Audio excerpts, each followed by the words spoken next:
നോക്കേ, പണ്ട് കല്യാണ പെണ്ണ് പറ്റി നടന്ന ഇപ്പൊ കല്യാണ ചെറുക്കം പറഞ്ഞു നടക്കുന്നത്. എങ്ങനെ അങ്ങനെ പെണ്ണിനെ ഇഷ്ടപ്പെടാത്തത് കൊണ്ട് ഉടുത്ത പാന്റ് ഊരി കാറിനുള്ളിലേക്ക് വലിച്ചെടുത്തിട്ടുള്ള വരവാ. ഇതിന് എന്തൊക്കെ കാണിക്കുന്നേ? എത്രാമത്തെ പെണ്ണ് കാണില്ല? 101 കണക്കെന്റെ കയ്യിലുണ്ട്. 300. അതെന്താ? അതിപ്പോ എന്റെ ഷുഗറാ.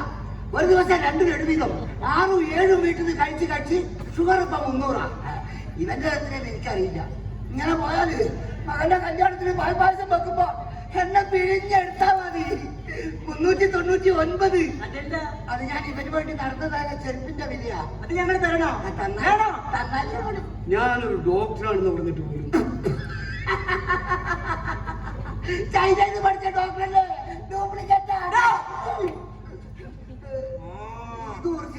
ഇനി ഒരുത്തിയുടെ മുന്നിലും അഴകിയാണെന്ന് ഞാൻ ഇരുന്ന് കൊടുക്കാൻ എനിക്ക് വയ്യ. എനിക്ക് തീരെ വയ്യ. എന്ന് പറഞ്ഞാൽ എങ്ങനെയാ മോനെ?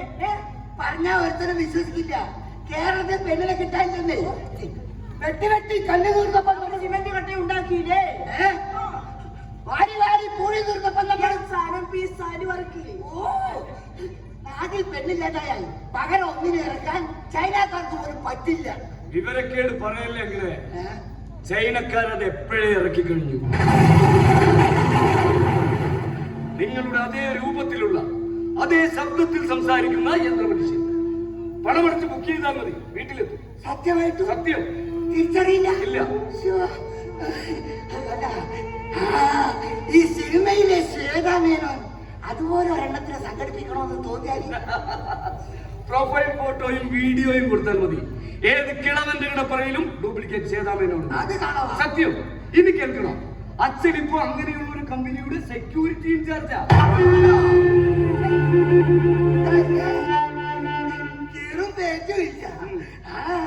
പിന്നെ സ്വർണം വേണ്ട. 10 കൊല്ലം ഗൾഫിൽ നിന്ന് വന്നില്ലെങ്കിലും കാതിൽ കടുക്കിട്ട ഫ്രീക്കന്റെ കൂടെ ഒളിച്ചോടി പോകില്ല.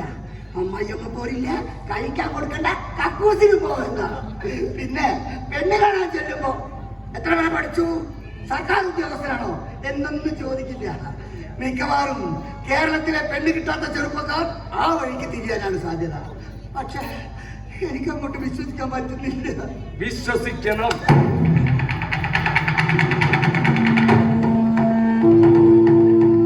ആദ്യമായി റേഡിയോ വന്നപ്പോൾ നമ്മൾ വിശ്വസിച്ചു, സിനിമ വന്നപ്പോൾ വിശ്വസിച്ചു. ആദ്യം അവിശ്വസിക്കും, എതിർക്കും, പിന്നെ വിശ്വസിക്കും. എന്തിനെ എതിർത്തോ അതിന്റെ അടിമയാകും. അതാ മനുഷ്യൻ. ഇനി അങ്ങോട്ട് യന്ത്രമനുഷ്യരുടെ കാലാങ്കിലെ ആ വീഡിയോയിൽ കാണുന്ന റോബോട്ടിന്റെ പേര് സോഫിയ എന്നാണ്.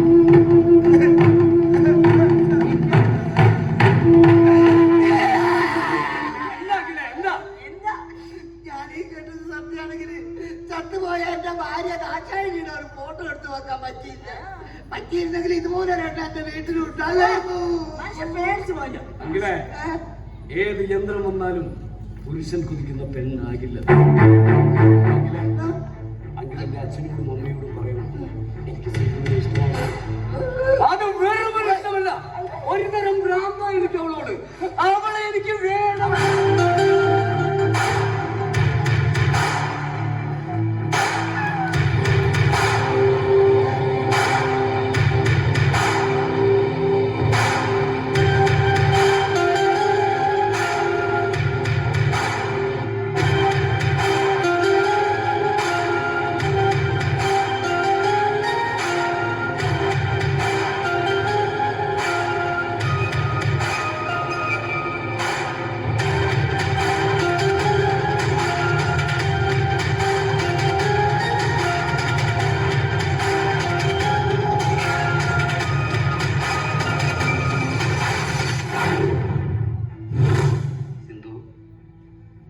കണ്ട പെണ്ണും എന്നെ ഇഷ്ടമല്ലെന്ന് പറഞ്ഞു. തിരിച്ചറിവുള്ള പെൺകുട്ടി. തലേന്ന് രാത്രി ഞാൻ വിളിച്ചു പറഞ്ഞതാണ്, ഞാനൊരു പെൺകുട്ടിയുമായി ഇഷ്ടത്തിലാണ്. അവൾ ആരാണെന്ന് ചോദിച്ചപ്പോ എന്റെ പേര് പറഞ്ഞു കാണും. എന്താ ഒരു പൊരുത്തം. സത്യമായിട്ടും ഞാൻ നിന്റെ പേര് തന്നെ പറഞ്ഞിരുന്നു. നിന്നെ അവൾക്കറിയാം. നിന്റെ യൂണിവേഴ്സിറ്റിയിലാണ് പഠിക്കുന്നത്. എന്തിനാ എന്നെ ഉപദ്രവിക്കുന്നത്? എത്ര ഭീഷണിപ്പെടുത്തിയാലും എന്ത് പ്രലോഭനങ്ങൾ നൽകിയാലും തുറക്കിൽ നിന്ന് താഴ്ത്തു പൂട്ടിയ പെണ്ണിന്റെ മനസ്സ് കീഴ്പ്പെടുത്താൻ പറ്റില്ല സുവീര. ഒരാണിനും ആവളയായിട്ടോ കാമുകനായിട്ടോ എന്തിന് ഒരു നല്ല സുഹൃത്തായിട്ട് പോലും എനിക്ക് നിന്നെ സങ്കല്പിക്കാൻ പോലും കഴിയില്ല. കുറ്റം എന്റേതായിരിക്കാം, എന്റെ മനസ്സിന്റെ കുറ്റം. എന്റെ മനസ്സിന് നിന്നെ സ്വീകരിക്കാൻ കഴിയില്ല സമീര. സ്വീകരിക്കണം. ഇല്ലെങ്കിൽ നീ മുമ്പ് പറഞ്ഞതുപോലെ എന്റെ മുഖത്ത് ആസിഡ് ഒഴിക്കോ, അതോ അല്ലെങ്കിൽ ചെറുപടി കണ്ട് കുത്തി കൊല്ലോ? ഭീഷണി വേണ്ട സമീര, എന്നെ വിട്ടേക്ക്. സിന്ധു,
ഞാനിപ്പോ നിങ്ങളുടെ മകളുടെ മുഖത്തേക്ക് ഒഴിച്ചത്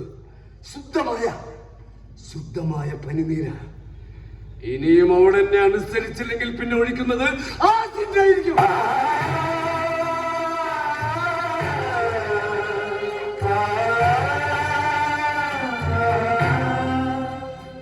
നിങ്ങളെ പെണ്ണിനെ ഞങ്ങൾക്ക് വേണ്ടെങ്കിലോ താനൊരു കാര്യം ഓർമ്മിച്ചോ, ഇന്നേക്കൊരു മാസത്തിനുള്ളിൽ തന്റെ സുന്ദരിക്കോതികളെ മികവിൽ മികച്ചവൾ എന്റെ വേണ്ടിയുടെ പ്രൈഡാകും.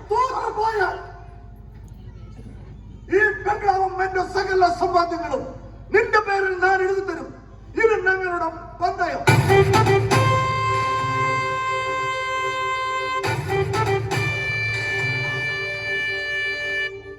ആ പന്തയത്തിൽ ഞാനും എന്റെ മകളും തോൽക്കണമെന്ന് മനസ്സൊരുക്കി പ്രാർത്ഥിച്ചോളാം. കാരണം ഭ്രാന്താതിന്റെ മകന് ഭ്രാന്ത്. ഈ തളത്തിൽ തറവാട്ടിലെ ഇടനാഴിയിൽ സമയവും സൗകര്യവും ഉണ്ടായിട്ടും ഒന്നും മൂർധാവിൽ പോലും ഉമ്മ വെച്ചിട്ടില്ല. ഈ രമണൻ സ്നേഹിച്ച ചന്ദ്രികയെ, എന്റെ ഭാര്യയെ, ഇവളെ ചോദിച്ചു നോക്ക്. എന്റെ കല്യാണ ദിവസം എന്നെ വഞ്ചിച്ച് നിന്നോടൊപ്പം ഇറങ്ങി വന്ന ഇവളെ തൊട്ടിട്ടില്ല, വെറുത്തിട്ടുണ്ട്, പക്ഷേ ശപിച്ചിട്ടില്ല. കാലം മാറിപ്പോയി ചങ്ങാതി. പ്രണയം നിരസിച്ച പെണ്ണിനെ കൊന്നു തള്ളുന്ന പുതിയ കാലം പേടിയാ. പെൺമക്കളുള്ള എല്ലാ അച്ഛനമ്മമാർക്കും, പ്രത്യേകിച്ച് നിന്റെ മകനെ പോലുള്ളവരെ. കാരണം പ്രേമം ഭ്രാന്തിന് വഴിമാറുന്ന നടപ്പുകാലത്ത് കാമത്തിന്റെ കാരണഛായയിൽ പ്രണയത്തിന്റെ ആടിനെ വെക്കാൻ ഞാനും വരട്ടെയോ നിന്റെ കൂടെ എന്ന് ചോദിക്കുമ്പോ പാടില്ല പാടില്ല എന്ന് പറയുന്ന രമണന്റെ തലമുറ ചത്തുപോയിരിക്കുന്നു. ലോകത്താദ്യമായി പന്തയം വെച്ച എതിരാളി ജയിക്കണമേ എന്ന് മനസ്സൊരുക്കി പ്രാർത്ഥിക്കുക ഈ അച്ഛൻ. അല്ല, പെൺമക്കളുള്ള എല്ലാ അച്ഛന്മാരും. കാരണം പ്രാപ്പിടിയൻ പരുന്തുകൾ ആകാശത്ത് വട്ടമിട്ട് പറക്കുന്ന കൽപ്പാന്ത കാലത്ത്, അടച്ചിറകം തുറന്ന് മക്കളെ ആകാശത്ത് കൊത്തിപ്പറക്കുന്ന ഈ ആഭാസകാലത്ത് അച്ഛനമ്മമാർക്ക് ഇരു കണ്ണും അകക്കണ്ണും മതിയാകാതെ വരും. അപ്പോൾ പിച്ച വെക്കുമ്പോൾ പിടിച്ച ഇളം കൈ വിട്ടു പോവാതെ രക്ഷിതാക്കൾ മക്കളെ ചേർത്ത് പിടിക്കണം. എന്നിട്ടും ചുരമാന്താൻ വന്നാൽ പിന്നെ ശിക്ഷ കോടതിയോളം എത്തരുത്. ഇത് പെൺമക്കളുള്ള എല്ലാ അച്ഛനമ്മമാർക്കുമുള്ള മുന്നറിയിപ്പാ. അക്ഷരം കടഞ്ഞു ഞാൻ അടുപ്പു കൂട്ടവേ, അഗ്നി വിശാലമാകെ വെന്തു പോകവേ, അറിവുദിച്ച പുണ്യമെന്നിലേക്കിടുന്നതും അച്ഛനെന്ന സത്യമെന്നറിഞ്ഞിരുന്നു. അക്ഷരം കടഞ്ഞു ഞാൻ അടുപ്പു കൂട്ടവേ, അഗ്നി വിശാലമാകെ വെന്തു പോകവേ, അറിവുദിച്ച പുണ്യമെന്നിലേക്കിടുന്നതും അച്ഛനെന്ന സത്യമെന്നറിഞ്ഞിരുന്നു.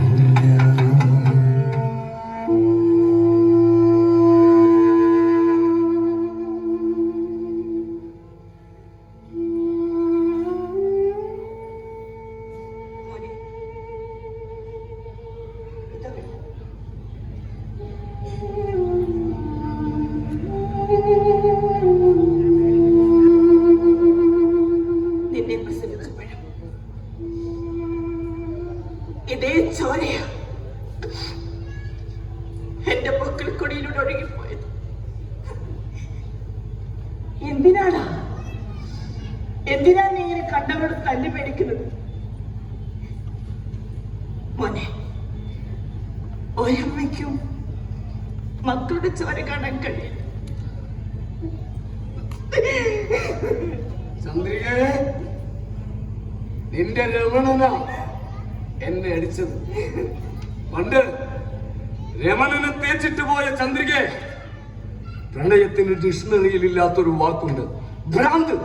എന്റെ ഭ്രാന്ത് സിന്ധു. വേണ്ടട, നമുക്ക് വേണ്ടട അവളെ. കോടികളുണ്ട് നിന്റെ അച്ഛന് സമ്പാദ്യമായിട്ട്. അവളൊക്കെ സൗന്ദര്യമുള്ള, അവളൊക്കെ വിദ്യാഭ്യാസമുള്ള, അവളേക്കാൾ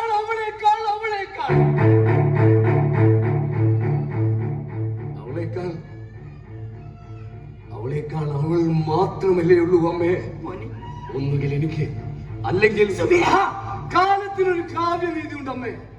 സിന്ധു ഒരു നദിയുടെ പേരാ. അത് ഈ കടലിൽ തന്നെ ഒഴുകി അവസാനിക്കും. ഇല്ലെങ്കിൽ സിന്ധുവിന്റെ അച്ഛൻ, അമ്മയുടെ പഴയ രമണൻ, എനിക്ക് സമ്മാനിച്ച അടിയുടെ വേദന മാറും മുമ്പ് എനിക്ക് അവളോടത്തുള്ള 6ാം സ്വർഗം തുറക്കണം. അമ്മ വേണമെന്ന് പറഞ്ഞില്ലേ? വേണമെന്ന് പറഞ്ഞു.